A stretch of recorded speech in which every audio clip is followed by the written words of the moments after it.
ഈശ്വമിശിഹായിൽ എല്ലാവർക്കും സ്തുതിയായിരിക്കട്ടെ. ഞാൻ സഞ്ജു ജോസഫ്, ആലപ്പുഴയിലാണ് എൻ്റെ വീട്. ഞാനിപ്പോൾ ഒരു കമ്പനിയിൽ പ്രൊജക്റ്റ് മാനേജറായി വർക്ക് ചെയ്യുകയാണ്. ഒരു IT കമ്പനിയിൽ പ്രൊജക്റ്റ് മാനേജറായി വർക്ക് ചെയ്യുന്നു. ഞാൻ ഉടമ്പടി എടുത്തത് ഓൺലൈനായിട്ടാണ് ഉടമ്പടി എടുത്തിട്ടുണ്ടായിരുന്നത്. 2022 ഒക്ടോബർ മാസം എൻ്റെ പ്രൊജക്റ്റിൻ്റെ ഭാഗമായി ഞാൻ ബാംഗ്ലൂർക്ക് മൂവ് ചെയ്ത് ഫാമിലി ആയിട്ട് എൻ്റെ ഭാര്യയും എൻ്റെ 3 വയസ്സുള്ള എൻ്റെ മകനുമായിട്ട് ഞാൻ ബാംഗ്ലൂരിലേക്ക് മൂവ് ചെയ്യാനുണ്ടായത്.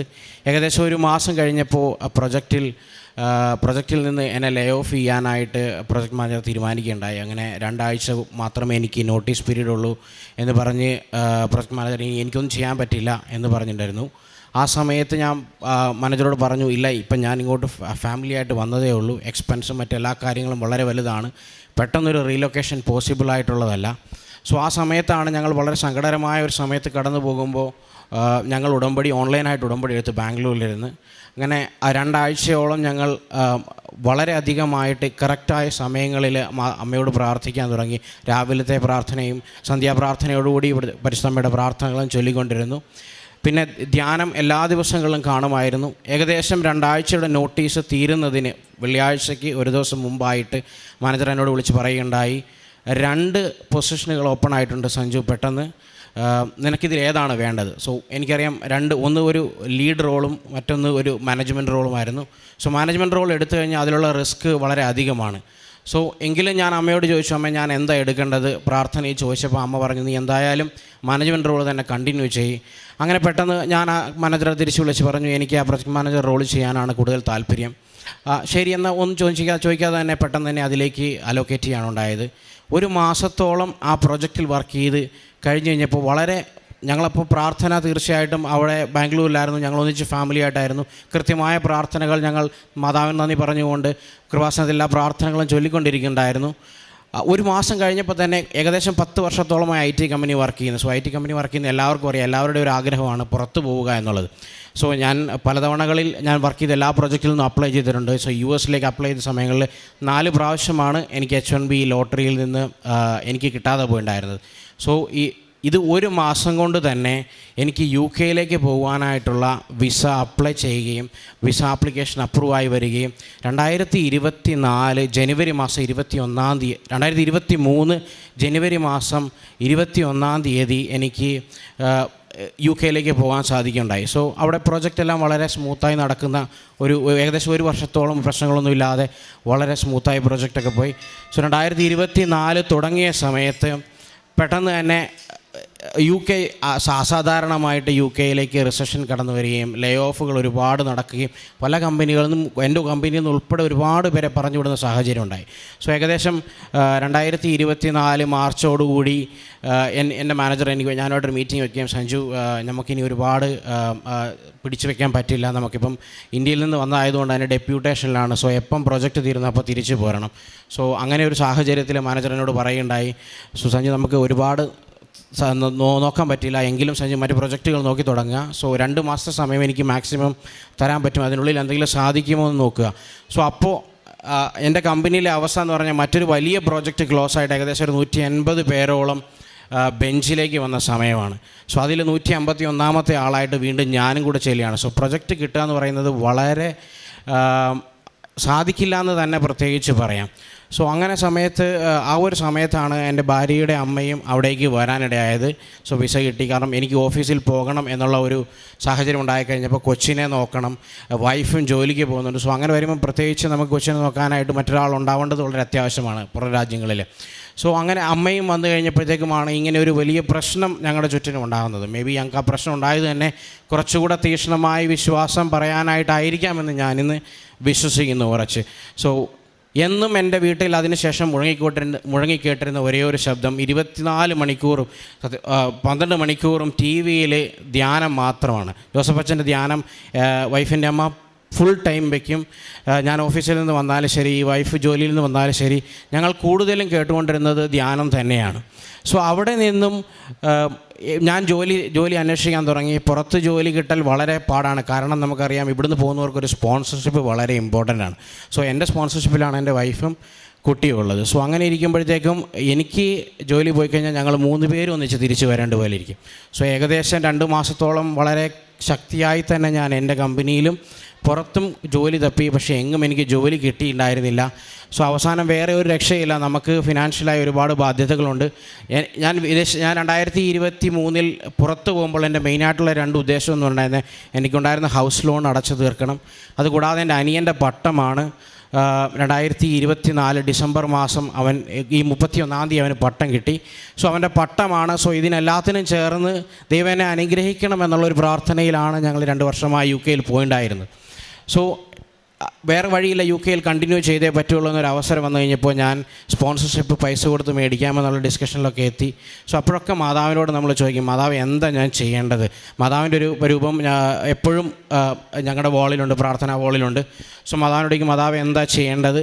എന്താണെങ്കിലും നിൻ്റെ ഇഷ്ടം പോലെ നടക്കട്ടെ. കാരണം ഈശോ പറഞ്ഞപ്പോഴത്തേക്കും നിൻ്റെ ഇഷ്ടം എന്താവട്ടെ അത് നിറവേറട്ടെ എന്ന് പ്രാർത്ഥിച്ചവളോട് എനിക്ക് അതിൽ കൂടുതലൊന്നും പ്രാർത്ഥിക്കാനില്ലായിരുന്നു. എന്നും പോയി പ്രാർത്ഥനയിലുപരി ഞാനിതിങ്ങനെ ഇടയ്ക്കിടയ്ക്കൊരു സംഭാഷണം പോലെ മാതാവിനോട് പറയും. സോ അങ്ങനെ എല്ലാ ദിവസവും കരഞ്ഞ് പ്രാർത്ഥിച്ചുകൊണ്ടിരുന്നതിൻ്റെ ഫലമായിട്ടായിരിക്കാം ഇങ്ങനെ ഈ സ്പോൺസർഷിപ്പ് തേടിപ്പോയി കഴിഞ്ഞപ്പോൾ ഒരുപാട് പേര് വന്നു. കുറേ പേര് ഒരുപാട് പൈസ പറഞ്ഞു.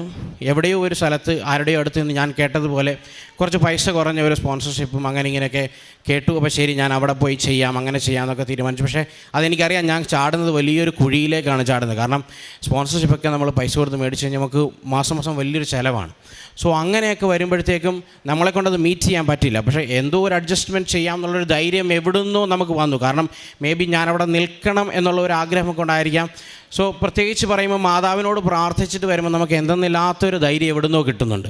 സോ ആ ധൈര്യത്തിൻ്റെ പുറത്ത് എന്തും ചെയ്യാം എന്നുള്ളൊരു എടുത്ത് ചാട്ടം, മുന്നേക്ക് പോകാനായിട്ടുള്ള ധൈര്യം നമുക്ക് കിട്ടും. കാരണം വലയെറിഞ്ഞ് പത്രോസിനോട് ചോദിച്ച പോലെ, നീ വലത്തോട്ട് എറിഞ്ഞാൽ നിനക്ക് മീൻ കിട്ടും എന്ന് പറഞ്ഞപ്പോൾ ഞാൻ രാവിലെ മുതൽ വലയെറിയല്ലേ എന്ന് ചോദിച്ചിട്ട് അവ എറിഞ്ഞു നീ കിട്ടുമെന്ന് പറഞ്ഞതുപോലെ ഞാൻ ഇതൊരു ധൈര്യത്തിൻ്റെ പുറത്ത് എപ്പോഴും മുന്നോട്ട് നടക്കുകയാണ് മാതാവിൻ്റെ കൂടെ. തുടക്കം മുതൽ അവസാന നിമിഷത്തിലാണെങ്കിലും മാതാവ് എൻ്റെ കൂടെ ഉണ്ട്, അത്ഭുതം പ്രവർത്തിക്കുമെന്ന് എനിക്ക് പലപ്പോഴും വിശ്വാസമുണ്ടായിരുന്നു. സോ അതേപോലെ തന്നെ ഈ സമയത്ത് ആ പുള്ളിയൊക്കെ ഏകദേശം ഞാൻ ഇനീഷ്യലി കുറച്ച് തുക ഡെപ്പോസിറ്റ് കൊടുത്തു. ഏകദേശം 6 ലക്ഷം രൂപയോളം ഡെപ്പോസിറ്റ് കൊടുത്തു. ഒരു വെള്ളിയാഴ്ചയായിരുന്നു ഞാൻ ആ ഡെപ്പോസിറ്റ് കൊടുക്കുന്നത്. ശനിയും ഞായറും കഴിഞ്ഞ് തിങ്കളാഴ്ച ബാക്കി പൈസയും കൂടെ കൊടുത്തു കഴിഞ്ഞാൽ ആപ്ലിക്കേഷൻ പുള്ളി പ്രോസസ്സ് ചെയ്യാമെന്ന് പറഞ്ഞു. അപ്പോഴും ഞാൻ പ്രാർത്ഥിച്ചു, മാതാവേ വലിയൊരു ഭാരമാണ് എൻ്റെ തലയിലേക്ക് വരുന്നത്, എനിക്ക് താങ്ങാൻ പറ്റുമെന്ന് എനിക്കറിയില്ല. ചിലപ്പോൾ ഞങ്ങൾക്ക് താങ്ങാൻ പറ്റാത്തതിലും വലുതായിട്ടുള്ളൊരു പ്രശ്നമായിട്ട് ഇത് മാറിയേക്കാം, ഞാൻ മണ്ടത്തരമാണോ ചെയ്യുന്നത് എന്നൊക്കെ ചോദിച്ച് ഞാൻ ഇങ്ങനെ ഇരുന്ന് തിങ്കളാഴ്ച അതിരാവിലെ എൻ്റെ കമ്പനിയിൽ നിന്ന് HR എന്നെ വിളിച്ചു, സഞ്ജു എന്തുകൊണ്ടാണ് നീ റിസൈൻ ചെയ്യുന്നത്?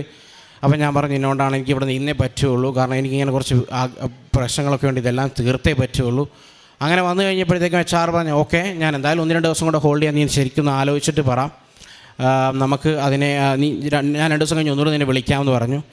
HR വിളിച്ച് ഫോൺ വെച്ച പാടെ തന്നെ എനിക്ക് മറ്റൊരു കോൾ വന്നു. പെട്ടെന്ന് എന്നോട് പറഞ്ഞു, സഞ്ജു എൻ്റെ കയ്യിലൊരു പ്രൊജക്റ്റ് ഉണ്ട്, ആരാന്ന് പോലും എനിക്കറിയില്ല. ആ വ്യക്തിയുമായിട്ട് അതിനു മുമ്പ് ഞാൻ കമ്പനിയിൽ സംസാരിച്ചിട്ട് പോലുമില്ല.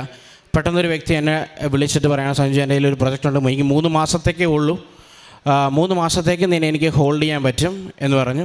ഞാൻ പറഞ്ഞു, ഓക്കെ, ഞാൻ മുങ്ങിത്താഴുന്ന കപ്പലിന് എന്ത് കെട്ടിക്കാഞ്ഞും പിടിച്ച് കയറാമെന്ന് പറയുന്ന പോലെ 3 മാസമെങ്കിൽ 3 മാസം ആയിക്കോട്ടെ എന്ന് പറഞ്ഞ് ഞാൻ ആ പ്രൊജക്റ്റിലേക്ക് അലോക്കേറ്റ് ആയി. അപ്പോൾ ഞാൻ മറ്റേ വിസ എടുക്കുന്ന ചേട്ടനോട് പറഞ്ഞു, എനിക്ക് വിസ വേണ്ട, കാരണം എൻ്റെ കമ്പനിയിൽ തന്നെ എനിക്ക് എക്സ്റ്റൻഷൻ കിട്ടി.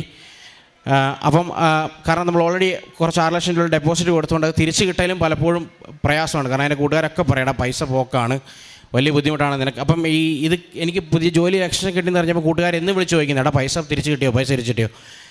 എനിക്ക് ജോലി കിട്ടിയെന്ന് ഞാൻ ആ വ്യക്തിയോട് പറഞ്ഞതിൻ്റെ 3-ാമത്തെ ദിവസം എനിക്ക് ഫുൾ പൈസ പുള്ളി തിരിച്ചു തരിക, എൻ്റെ അക്കൗണ്ടിലേക്ക് ക്രെഡിറ്റ് ഉണ്ടായി, ഒരു പൈസ പോലും എനിക്ക് നഷ്ടം ഉണ്ടായില്ല. അതിനുശേഷം 3 മാസത്തെ പ്രൊജക്റ്റ് കഴിഞ്ഞപ്പോൾ വീണ്ടും പ്രശ്നങ്ങളിലേക്ക് കടക്കുമല്ലോ. അപ്പം എനിക്ക് 31-ാം തീയതി പട്ടത്തിന് വരണം, ഞങ്ങൾ നേരത്തെ ടിക്കറ്റൊക്കെ ബുക്ക് ചെയ്തിട്ടുണ്ട്.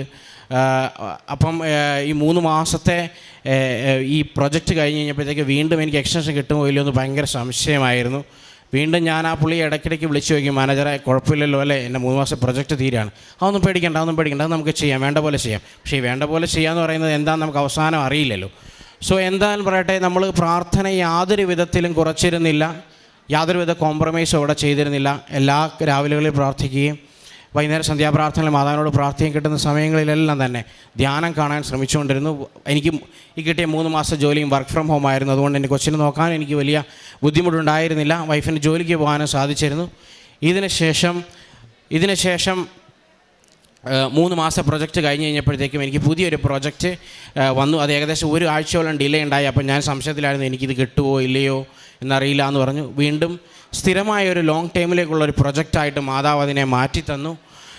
അതിനുശേഷം അപ്പോഴത്തേക്ക് ഞാൻ എൻ്റെ കുറച്ച് ഡിലേ ആയിട്ടുണ്ടായിരുന്നു വിസ ആപ്ലിക്കേഷൻ ഫയൽ ചെയ്യാൻ. കാരണം ജനുവരിയിൽ വിസ എക്സ്പയർ ആവുകയാണ്. ജനുവരിയിൽ വിസ എക്സ്പയർ ആയി കഴിഞ്ഞാൽ ഏകദേശം ഒരു 1.5 മാസം മുമ്പ് തന്നെ നമ്മൾ വിസ അപ്ലൈ ചെയ്തെല്ലാം മേടിച്ചിരിക്കണം. അപ്പോൾ അതിനുള്ള പ്രോസസ്സൊക്കെ സ്റ്റാർട്ട് ചെയ്തപ്പോൾ എനിക്ക് പട്ടത്തിന് വരാൻ പറ്റുമോ ഇല്ലയോ എന്നറിയില്ല. കാരണം എനിക്ക് ഒരേ ഒരു അനിയനേ ഉള്ളൂ.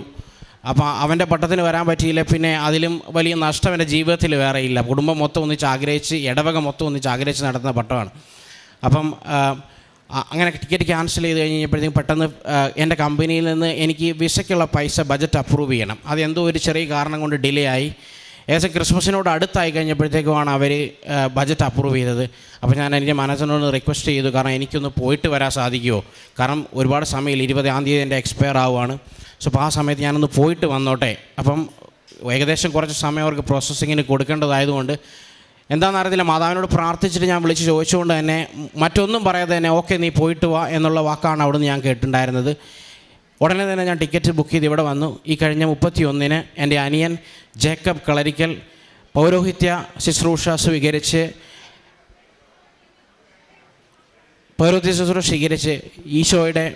ഈശോയുടെ മറ്റൊരു പുത്രനായി മാറിയ സമയമായിരുന്നു 31-ാം തീയതി. എല്ലാത്തിനും നന്ദി പറയുന്നു. ഈ ഒരു സമയത്ത് മെയിനായിട്ട് എൻ്റെ അമ്മമാർ എനിക്ക് പ്രശ്നങ്ങളുണ്ടായിരുന്ന സമയങ്ങളിൽ ഇടവിടാതെ കൊന്ത താഴെ വയ്ക്കാതെ എനിക്ക് വേണ്ടി പ്രാർത്ഥിച്ചുകൊണ്ടിരുന്ന എൻ്റെ അമ്മയും എൻ്റെ വൈഫിൻ്റെ അമ്മയും എനിക്ക് വേണ്ടി പ്രാർത്ഥിച്ചിരുന്ന എൻ്റെ അനിയനും ഒരുപാട് നാട്ടുകാരും പരിശുദ്ധ അമ്മയുടെ ഇവിടെ വന്ന് കൃപാസനത്തിൽ വന്നിരുന്ന് പ്രാർത്ഥിച്ചിരുന്ന എൻ്റെ അമ്മമാരോട് നന്ദി പറയുന്നു.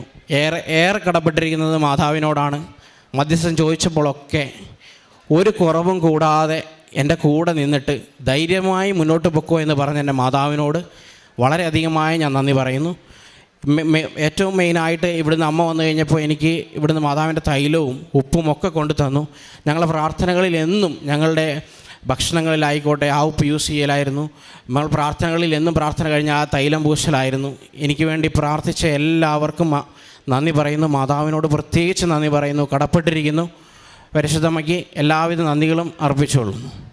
എൻ്റെ ജീവിതത്തിൽ മറ്റൊരു ജീവിതം മാറിയ ഒരു സമയങ്ങളായിരുന്നു 2022 മുതൽ.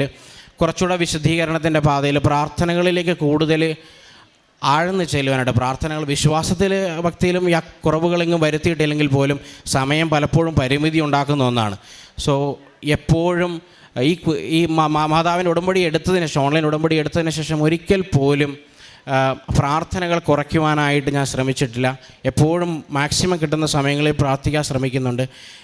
കൊന്തചൊല്ലലും ഇത് മറ്റും അല്ലെങ്കിലും വെറുതെ ഇരിക്കുന്ന സമയത്ത് പോലും ഞാൻ എൻ്റെ കമ്മ്യൂണിക്കേഷൻസ് നടത്തുന്നത് ഈശോയോടും മാതാവിനോടുമാണ്. അവരോട് പ്രാർത്ഥിക്കാൻ കൂടുതൽ അടുക്കാനുമായിട്ട് എനിക്ക് സാധിച്ചിട്ടുണ്ട്.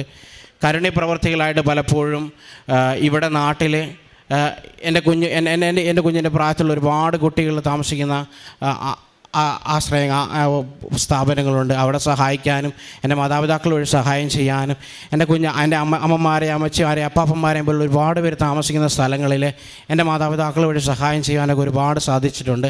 അതിന് സഹായിച്ചിട്ടുള്ള ഒരുപാട് പേരുണ്ട്. അവർക്കെല്ലാവർക്കും ഈ അവസരത്തിൽ നന്ദി പറയുന്നു. പരിശുദ്ധ അമ്മയോട് തന്ന ധൈര്യത്തിനൊക്കെ നന്ദി പറഞ്ഞുകൊണ്ട് ചുരുക്കം നന്ദി. യെശയ്യാ പ്രവാചകൻ്റെ പുസ്തകം 45:2 ഞാൻ നിനക്ക് മുമ്പേ പോയി മലകൾ നിരപ്പാക്കുകയും പിച്ചളവാതിലുകൾ തകർക്കുകയും ഇരുമ്പ് ഓടാമ്പലുകൾ ഒടിക്കുകയും ചെയ്യും.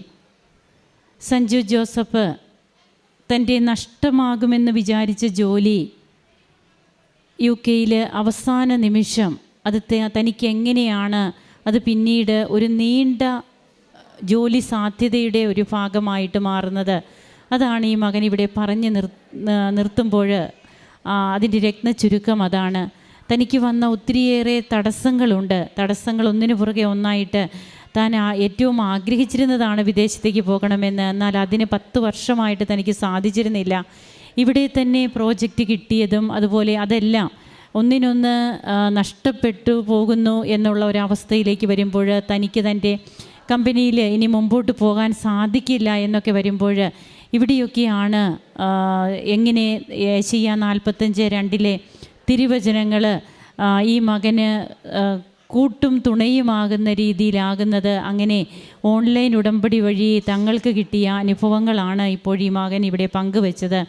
ഇതിലൂടെ എത്രമാത്രം തൻ്റെ ജീവിത വിശുദ്ധീകരണം തനിക്ക് വന്നു. ഇന്ന് പരിശുദ്ധ അമ്മ തന്നെ എത്രമാത്രമാണ് പരിശുദ്ധ അമ്മയെയും ഈശോയെയും തൻ്റെ ജീവിതത്തിൽ വിശ്വാസക്കുറവുണ്ടായിട്ടല്ല, എന്നാൽ ദൈവസ്നേഹത്തോടെ കാര്യങ്ങളെ നോക്കിക്കാണുവാനും ചെയ്യുവാനുമൊക്കെ തനിക്ക് എങ്ങനെ കഴിയുന്നു എന്നുള്ളതാണ് ഈ മകൻ ഇവിടെ പങ്കുവയ്ക്കുന്നത്. അതുപോലെ കാരുണ്യ പ്രവർത്തനങ്ങൾ, പ്രേക്ഷിത പ്രവർത്തനം, അതിനൊക്കെ ആയിട്ടുള്ള ഒരു മനസ്സ്, അതും ഏറ്റവും നല്ല രീതിയിൽ ചെയ്യുവാനൊക്കെ കുടുംബം എങ്ങനെ പരിശ്രമിക്കുന്നു. തങ്ങളുടെ കുടുംബത്തിൽ പിന്നീട് അങ്ങോട്ട് ഉടമ്പടി ആരാധനകൾ, സാക്ഷ്യങ്ങൾ, ഇത് തന്നെ നിരന്തരം ഇത് തന്നെയാണ് തങ്ങൾ കേട്ടുകൊണ്ടിരുന്നത്. പ്രാർത്ഥന ഒരിക്കലും മുടക്കിയിട്ടില്ല. ജപമാല, ഇതെല്ലാമായിട്ട് ഈ മക്കൾ ദൈവസ്നേഹത്തോടെ തങ്ങളുടെ ജീവിതം നയിക്കുകയായിരുന്നു. കണ്ണിൻ്റെ കൃഷ്ണമണി പോലെ എന്നെ കാത്തുകൊള്ളണമേ, അങ്ങയുടെ ചിറകിൻ്റെ നിഴലിൽ എന്നെ മറച്ചുകൊള്ളണമേ. സങ്കീർത്തനം 17:8 തിരുവചനമാണ്. എങ്ങനെ ദൈവം നമ്മെ കാത്തുപരിപാലിക്കുന്നു, ഉടമ്പടി എങ്ങനെയാണ്, സമയച്ചുരുക്കം, ഭാരലഘുത്വം, ഇതൊക്കെ ഉടമ്പടിയുടെ പ്രധാനപ്പെട്ട കണ്ടൻറ്റുകളാണ്. ഇത് ഓരോ അനുഭവത്തിലും, പ്രത്യേകിച്ച് സഞ്ജുവിൻ്റെ അനുഭവ സാക്ഷ്യത്തിലും എങ്ങനെയാണ് ഇതൊക്കെ പരിശുദ്ധ അമ്മ സഞ്ജുവിന് വേണ്ടിയിട്ട് നിർവഹിക്കുന്നത്. അമ്മ എങ്ങനെയാണ് നഷ്ടപ്പെട്ടു പോകുന്ന ജീവിതത്തിൻ്റെ ഫയൽ അമ്മ എങ്ങനെ എടുക്കുന്നു. ഈശോയ്ക്ക് അമ്മ കൊടുത്തു കഴിയുമ്പോൾ ആ ഫയൽ ഗ്രീൻ സിഗ്നൽ കാണുകയാണ്. അതാണ് നാം ഇവിടെ കേൾക്കുന്ന അനുഭവ സാക്ഷ്യങ്ങൾ. നമുക്ക് കരങ്ങളടിച്ച് ദൈവത്തെ ആരാധിക്കാം, മഹത്വപ്പെടുത്താം. ഈശോയ്ക്കും അമ്മയ്ക്കും നന്ദി പറയാം. അത്യപൂർവ ദൈവാനുഭവങ്ങൾ ഇനി നിങ്ങൾക്കും സ്വന്തം. ഈ യൂട്യൂബ് ചാനൽ ഇതുവരെ സബ്സ്ക്രൈബ് ചെയ്തിട്ടില്ലെങ്കിൽ ഇപ്പോൾ തന്നെ സബ്സ്ക്രൈബ് ചെയ്യുക. ഈ വീഡിയോ ഇപ്പോൾ തന്നെ നിങ്ങളുടെ സുഹൃത്തുക്കൾക്ക് ഷെയർ ചെയ്തുകൊണ്ട് കർത്താവിൻ്റെ പ്രേക്ഷിതരാകുക.